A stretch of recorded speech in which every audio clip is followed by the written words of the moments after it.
کون ہے اسلام اور قبروں کی پوجا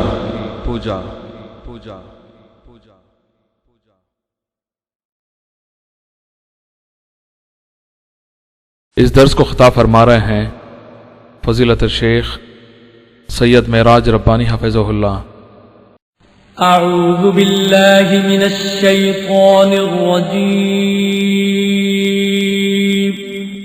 قل هذه سبيلي أدعو إلى الله على بصيرة أنا ومن اتبعني وسبحان الله قل هذه سبيلي أدعو إلى الله على بصيرة أنا ومن اتبعني وسبحان الله وما أنا من المشركين۔ اے نبی آپ کہہ دیجئے میری راہ یہی ہے، میں اور میرے پیروکار اللہ کی طرف پورے علم و یقین اور اعتماد کے ساتھ دعوت دے رہے ہیں، اور اللہ پاک ہے اور میں مشرکوں میں نہیں ہوں۔ سنیے سورہ مومنون کے اندر اللہ رب العزت نے سورہ مومنون آیت نمبر 84 سے لے کر 89 تک 89 تک آپ پڑھتے چلے جائیے۔ اللہ رب العزت نے فرمایا قل لمن الارض ومن فیہا ان کنتم تعلمون، اے نبی آپ ان سے پوچھئے کہ زمین اور آسمان کے اندر جتنی بھی چیزیں ہیں اس کا مالک کون ہے؟ اگر تم جانتے ہو اے مشرکو، اے کافرو کفار مکہ، اگر تم جانتے ہو تو ذرا بتلاؤ کہ اس کا مالک کون ہے۔ سیقولون للہ، تو یہ کہیں گے یہ سب کا مالک کون ہے؟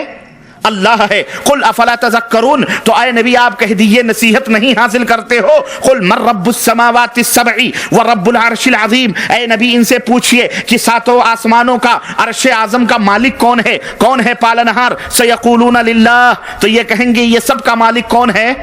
اللہ ہے۔ قل افلا تتقون، اے نبی کہہ دیجئے کیا تمہیں ڈر نہیں لگتا ہے؟ قل من بیدہ ملکوت کل شیء وہو یجیر ولا یجار علیہ ان کنتم تعلمون، اے نبی ان سے کہیے کہ یہ بتلاؤ ہر چیز کا مالک، ہر چیز کی ملکیت کس کے ہاتھ میں ہے؟ تصرف اور اختیار مختار کل کون ہے؟ کس کے ہاتھ میں ہے یہ زمین و آسمان کی ڈوریاں؟ وہو یجیر ولا یجار علیہ، وہ لوگوں کو پناہ دیتا ہے پر وہ کسی کی پناہ نہیں لیتا۔ آخر یہ طاقت و قوت کس کی ہے؟ ان کنتم تعلمون، اگر تم جانتے ہو تو جواب دو۔ سیقولون اللہ، تو وہ کہیں گے کہ یہ سب اللہ عز و جل کے لیے ہے۔ قل فأنا تسحرون، تو اے نبی کہہ دیجئے کیا تمہارے پر جادو کیا گیا ہے؟ سمجھ نہیں آتی ہے پھر کیوں شرک کرتے ہو؟ میرے عزیزو ان آیات سے کھلم کھلا یہ بات واضح ہوتی ہے کہ مشرکین صرف یہی نہیں کہ اللہ تبارک و تعالیٰ کی ذات پاک کا اقرار کرتے تھے، بلکہ مشرکین کا یہ عقیدہ تھا کہ تمام کائنات کا خالق، تمام کائنات کا مالک اور تمام کائنات کا رازق اور اس کائنات کا مدبر اللہ عز و جل ہے۔ انہیں اقرار تھا کہ وہ جسے چاہے زندگی عطا فرمائے، انہیں اقرار تھا کہ وہ جسے چاہے موت عطا فرمائے، اس کا کوئی بگاڑ سکتا، اس کا کوئی بگاڑ نہیں سکتا۔ وہ جسے چاہے پکڑے، دنیا کی کوئی طاقت اسے چھڑا سکتی نہیں، چھڑا سکتی ہے، کوئی طاقت اسے بچا نہیں سکتی۔ پھر سوال یہ پیدا ہوتا ہے، آپ کے ذہنوں میں بھی یہ سوال کل بلاتا ہوگا، بچلتا ہوگا کہ پھر وہ مشرک کیوں قرار پائے جب وہ اللہ کے بارے میں اتنا اچھا عقیدہ رکھتے تھے کہ آج کل کے یہ ہمارے ظالم کفار نہیں رکھتے ہیں؟ تو پھر وہ مشرک کیوں قرار پائے گئے؟ ان سے جنگیں کیوں لڑی گئیں؟ ان کے بہو بیٹیوں کو غلام کیوں بنایا گیا؟ ان کے گھر کو قبضہ، ان کے گھروں پر قبضہ کیوں کیا گیا؟ ان کے مال و دولت کو مال غنیمت کیوں بنایا گیا؟ آئیے قرآن ہی سے اس کا جواب لیتے ہیں، قرآن سے ہم اس کو سوال کرتے ہیں۔ اے قرآن تو بتلا کہ آخر وہ مشرکین مکہ جو اللہ کے بارے میں یہ تمام سب عقائد رکھتے تھے، پھر انہیں مشرک کیوں کہا گیا؟ پھر ان سے جنگیں کیوں لڑی گئیں؟ پھر ان سے قتال کیوں کیا گیا؟ کیوں باپ کے سامنے، کیوں باپ بیٹے کے سامنے تلوار بے نیام کر کے غزوہ بدر میں نکلا؟ کیوں ان کے مالوں کو مال غنیمت سمجھا گیا؟ کیوں بیٹے اور باپ میں لڑائیاں ہوئیں؟ کیوں ایک دوسرے کے خون کے پیاسے ہوئے؟ کیوں ان کے دولتوں کو مال غنیمت سمجھا گیا؟ قرآن سے ہم پوچھتے ہیں، قرآن ہمیں جواب دیتا ہے، اور قرآن ہمیں صاف صاف اس کا جواب یوں دیتا ہے کہ سنو دنیا کے لوگوں، یہ جو مشرکین مکہ تھے، یہ لوگ جو تھے، یہ کچھ ہستیوں کو، ذرا غور سے سننا، یہ کچھ ہستیوں کو، کچھ لوگوں کے بارے میں، کچھ ہستیوں کے بارے میں یہ عقیدہ رکھتے تھے کہ ان ہستیوں کو، ان شخصیتوں کو، ان لوگوں کو اللہ کی طرف سے فطری قوتوں سے بالا تر قوت عطا کی گئی ہے۔ اور میں نے اس کی تشریح بھی کی ہے، فطری قوت سے بالا تر قوت کا مطلب کیا ہے میں نے ابھی بتلایا ہے، اور ہو سکتا ہے تقریر کے بعد میں پوچھوں کہ اس کا مطلب کیا ہے۔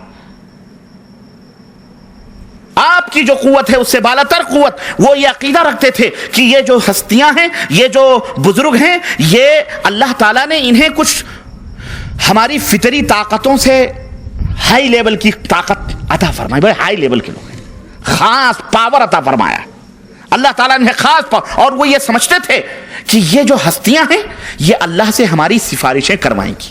کیا کروائیں گی؟ ہاں، شفیع اور مددگار ہوں گے، ہماری مرادیں اللہ سے پوری کروا دیتی ہیں اور ہمیں اللہ سے قریب کر دیتی ہیں۔ پھر وہ مشرکین جب یہ عقیدہ رکھتے تھے تو ان کے ساتھ چند مراسم اور چند اعمال بھی کرتے تھے، چند کارکرم ہوتے تھے ان کے، جو وہ ان کے ساتھ کرتے تھے اس محبت اور عقیدت میں، جو یقیناً یہ اعمال جو تھے ان ہستیوں کو خوش کرنے کے لیے، اب ظاہر ہے وہی سفارشی ہیں، وہی مددگار ہیں، وہی ان کے مرادوں کو پورا کروانے والے ہیں، تو ظاہر ہے کہ ان کے لیے وہ کچھ نہ کچھ تو کریں گے نا، جبھی تو وہ راضی اور خوش رہیں گے، جبھی تو وہ دیا کریں گے، ورنہ بد دعا کریں گے۔ ہاں، اس لیے وہ کچھ اعمال کیا کرتے تھے جسے اللہ تبارک و تعالیٰ نے ان کی عبادت قرار دیا، اس اعمال کو ان کے ساتھ جو کرتے تھے اللہ نے اس کو عبادت قرار دیا، اور اسی وجہ سے ان کو مشرک کہا گیا۔ اب آئیے یہ دیکھتے ہیں، آپ نے ابھی سنا کہ وہ ہستیاں تھیں، وہ ذات تھیں، کچھ لوگ تھے، وہ ذات اور وہ ہستیاں کون تھیں؟ سوال پیدا ہوتا نا، آخر وہ کیسے لوگ تھے، وہ کون لوگ تھے؟ کیا وہ گائے بچڑے تھے؟ کیا وہ چوہے بلی تھے؟ وہ کون تھی؟ وہ ہستیاں کیا تھیں؟ وہ چیزیں کیا تھیں جن کو وہ یہ عقیدہ جن کے بارے میں وہ رکھتے تھے کہ یہ ہستیاں اللہ تبارک و تعالیٰ کی طرف سے کچھ خاص پاور دے کر کے اتاری گئی ہیں؟ وہ ہستیاں کون سی تھیں؟ تو آئیے اسے بھی ہم قرآن سے پوچھتے ہیں۔ چنانچہ میرے عزیزو، جن ہستیوں کو وہ پکارتے تھے ان ہستیوں کے لیے، انہیں راضی اور خوش کرنے کے لیے وہ بکرے ذبح کرتے تھے، نظر و نیاز کرتے تھے، اور انہیں مشکل کشا سمجھتے تھے، ان کو وہ اپنے کہیں بھی رہتے تھے ان کو اپنی مدد کے لیے پکارا کرتے تھے۔ وہ 4 قسم کے لوگ تھے، 4 قسم کی چیزیں تھیں۔ کتنی؟ ہاں، انگلیوں پہ گننا کہ کفار مکہ جو تھے جن چیزوں کو پوجتے تھے، ان کے ساتھ وہ ہستیوں کے ساتھ عقیدہ رکھتے تھے، وہ کتنے قسم کے تھے؟ 4۔ اور یہ چاروں قسم کی چیزیں قرآن کریم میں اللہ عز و جل نے بیان فرمائی ہیں۔ نمبر 1 ملائکہ، فرشتے تھے جن کو وہ پوجتے تھے۔ نمبر 2 انبیاء علیہم السلام تھے، ابھی میں بتاتا ہوں۔ نمبر 3 صالحین اور اس دور کے نیک لوگ، اللہ کے مقرب بندے لوگ تھے جن کو وہ لوگ یہ عقیدہ رکھتے تھے کہ یہ بڑے ہائی لیول کے لوگ ہیں۔ نمبر 4 شجر و حجر، پیڑ پودے اور سورج اور چاند تھے جن کی وہ پوجا اور پرستش کرتے تھے۔ اب آئیے قرآن کریم سے ہم دلیل لیتے ہیں۔ اللہ رب العزت نے ارشاد فرمایا وَجَعَلُوا الْمَلَائِكَةَ الَّذِينَ هُمْ عِبَادُ الرَّحْمَنِ إِنَاثًا أَشَهِدُوا خَلْقَهُمْ سَتُكْتَبُ شَهَادَتُهُمْ وَيُسْأَلُونَ وَقَالُوا لَوْ شَاءَ الرَّحْمَنُ مَا عَبَدْنَاهُمْ مَا لَهُمْ بِذَلِكَ مِنْ عِلْمٍ إِنْ هُمْ إِلَّا يَخْرُصُونَ۔ اللہ رب العزت نے فرمایا کہ یہ مشرکین انہوں نے فرشتوں کو جو اللہ تبارک و تعالیٰ کے بندے ہیں ان کے بارے میں یہ باتیں مشہور کر دی کہ یہ فرشتے لڑکیاں ہیں۔ کیا ہیں؟ فرشتے کیا ہیں؟ بیٹیاں ہیں، عورتیں ہیں۔ لوگوں کے اندر ان مشرکوں نے یہ مشہور کر دیا کہ یہ فرشتے بیٹیاں ہیں، عورتیں ہیں۔ اللہ فرماتا ہے کہ جب میں نے ان کو پیدا کیا، کیا یہ مشہور کرنے والے اس وقت موجود تھے، حاضر تھے؟ انہیں علم کیسے ہوا اس بات کا؟ اور یہ بات لکھوا لی جائے گی، ان کی گواہی، اور ان سے جواب طلب ہوگا قیامت کے دن۔ آخر تمہیں کیسے پتا چلا کہ یہ فرشتے بیٹیاں ہیں یا عورتیں ہیں یا لڑکیاں؟ اللہ فرماتا ہے پھر وہ کیا کہتے تھے؟ اور کہتے تھے لو شاء الرحمن ما عبدناہم، اگر اللہ چاہتا تو ہم ان کی عبادت تھوڑی کرتے۔ یہ اللہ چاہ رہا ہے جبھی تو ہم ان کی عبادت کر رہے ہیں۔ دیکھیں اس آیت کریمہ سے 2 غلطیوں کا پتہ چلا۔ ایک تو یہ کہ وہ فرشتوں کو بیٹیاں